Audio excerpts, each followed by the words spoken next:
Sumasagot ang Panginoon. Tumawag ka sa akin at ako'y sasagot sa iyo, at magsasabi sa iyo ng mga dakila at makapangyarihang bagay na hindi mo nalalaman. Siya'y tatawag sa akin at sasagutin ko siya.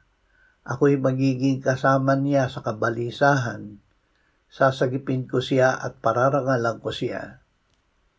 Kung magkagayoy tatawag ka at ang Panginoon ay sasagot, ikaw ay dadaing at siya'y magsasabi, narito ako. At kayo'y tatawag sa akin at kayo'y lalapit at dadalangin sa akin at diringgin ko kayo. Ama, salamat sa katiyakan na tuwing kami ay tumatawag sa iyo, kami ay iyong sinasagot. Amen.